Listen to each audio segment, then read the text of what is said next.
আসসালামু আলাইকুম প্রিয় দর্শক ভাই ও বন্ধুরা, যারাদের কাছে আমাদের এই ভিডিওটা গেছে অবশ্যই শেষ পর্যন্ত দেখবেন। এটা হচ্ছে মধুপুরের মধু। যারা আজ পর্যন্ত নাম শুনছেন তো ভালোভাবে করতে পারেন নাই, তাদের জন্য এই ভিডিওটা। এটা হচ্ছে মধুপুর রাবার বাগানের ভিতরে। আর এই বাক্সগুলো যে দেখতেছেন এটা হচ্ছে মৌচাক, যেখান থেকে মধু উত্তোলন করা হয়।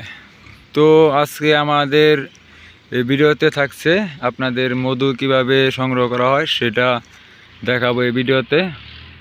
তো সবাই একটু ধৈর্য সহকারে আমার ভিডিওটা দেখবেন। অবশ্যই ভালো লাগলে কমেন্ট এবং শেয়ার করবেন। আপনারা অনেকেই তো শহরে বা অন্য অন্য জায়গা থেকে মধু খেয়েছেন, সো কেউ খাঁটি মধু পাননি। কারণ এখান থেকে মধু আপনাদের কাছ পর্যন্ত পৌঁছাইতে আসলে খাঁটি মধুর আর রিয়েলটা থাকে না আর কি।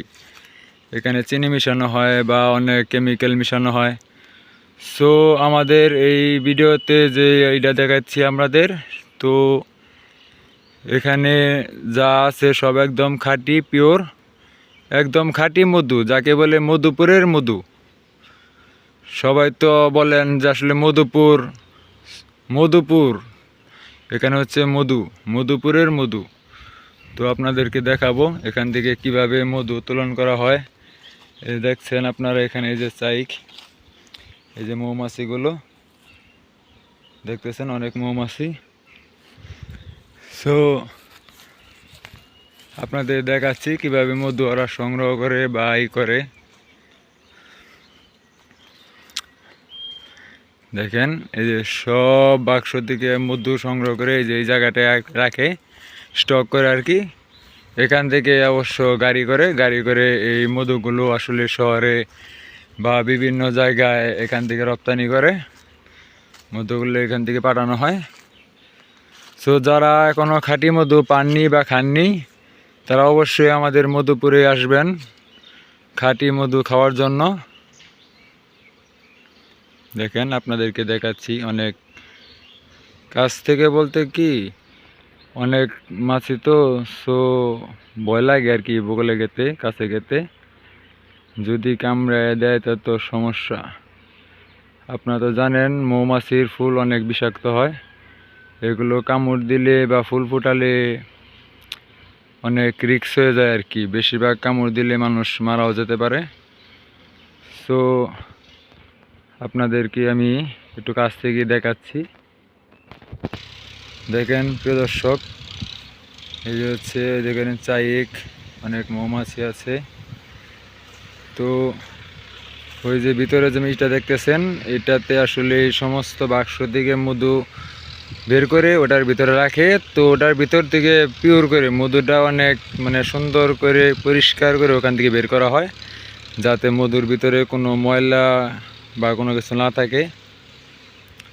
তো দেখেন, এই দেখেন অনেকগুলোই এখানে, অনেক বড়। এটা আসলে বলার মতো না। আসলে এক কথায় বলতে কি, যারা মধুপুরের মধু এখনো খাননি, একদম খাঁটি মধু, যারা এখনো পাননি বা খাননি, অবশ্যই আমার কমেন্টে জানাবেন। বা যারা যারা মধুপুরের মধু খাওয়ার ইচ্ছুক, তারা অবশ্যই মধুপুরে এসে এক নজর হলেও এসে দেখে যাবেন বা একটু হলেও মধু খেয়ে যাবেন। সবাইকে মধুপুরের মধুর দাওয়াত। সবাই মধুপুরে এসে মধু খেয়ে যাবেন ইনশাল্লাহ, আশা করি। তো দেখেন, আপনারা ভিডিওটা দেখবেন এবং অন্যকে দেখার সুযোগ করে দিবেন। তো আমি কন্টেন্ট ভিডিও বানাই, আপনাদেরকে অনেক কিছু দেখানোর চেষ্টা করি অবশ্য। কারণ নতুন নতুন হয়তো বয়সটা ভালোভাবে দিতে পারি না বা বলতে পারি না, আটকে আটকে পড়ি। সো আপনাদের একটু হেল্প বা সহযোগিতায় হয়তো আশা করি কিছু পাবো আর কি। ভিডিওগুলো অনেক সুন্দর সুন্দর করে দিতে পারবো। সো যদি গেলে ভিডিওর ভিতরে কোনো আপনাদের মনে হয় যেটা এইভাবে হলে ভালো হয়, তো অবশ্যই কমেন্টে জানিয়ে যাবেন। দেখেন এগুলো এই যে মধুর এই চাক এগুলো, এই যে হচ্ছে মধু এখানে। সো গাইস, এখন আপনাদেরকে সামনে আসলে এখানে যারা মধু থেকে মধু উত্তোলন করে বাক্স থেকে মধুগুলো ই করে পরিষ্কার করে পরিচ্ছন্নতা করে এখান থেকে বের করে আপনাদের কাছ পর্যন্ত পৌঁছায় দেয়। আর এখানে যারা দায়িত্বে আছে তাদের সাথে একটু কথা বলবো। সো দেখি ওনারা কি বলে। ভাই, মধু এখান থেকে কিভাবে উত্তোলন করেন আপনারা? তো বাক্স থেকে মনে করেন চাক নিয়ে মেশিন আছে, মেশিনের ভিতরে দিয়ে ওই মেশিনটাই, হ্যাঁ, মধু নিষ্কাশন করা হয়। আর এখান থেকে মধু আপনার বের করে মানে কেমনে, মানে শহরে কি গাড়িতে যায় নাকি এমনি? এগুলা আমাদের মহাজন আছে, সে নিয়ে যায়, নিয়ে বিভিন্ন কোম্পানিতে বিক্রি করে আর কি। কোম্পানিতে যায়, তাই না? সো গাইস, আপনারা দেখতে পাচ্ছেন এখান থেকে মধু সংগ্রহ করে এগুলো কোম্পানিতে পাঠানো হয়। সো সেখান থেকেই আপনারা অবশ্য পান মধু। সো সেখানে বলছি, যারা খাঁটি মধু খেতে চান তো অবশ্যই মধুপুরের মধু খেতে আসবেন।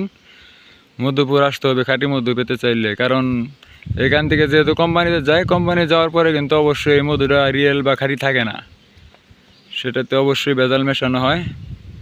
সো গাইস, আপনাদের সবাইকে মধুপুরের মধু খাওয়ার জন্য দাওয়াত রইল।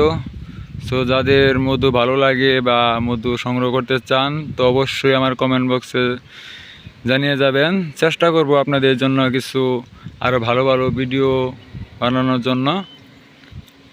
সো আল্লাহ হাফেজ। আজকে আমার এই ভিডিওটা এই পর্যন্তই। ভালো লাগলে অবশ্যই ভিডিওটা লাইক, কমেন্ট এবং শেয়ার করবেন, ফলো দিবেন। সো গাইস, আসসালামু আলাইকুম ওয়া রাহমাতুল্লাহি ওয়া বারাকাতুহু।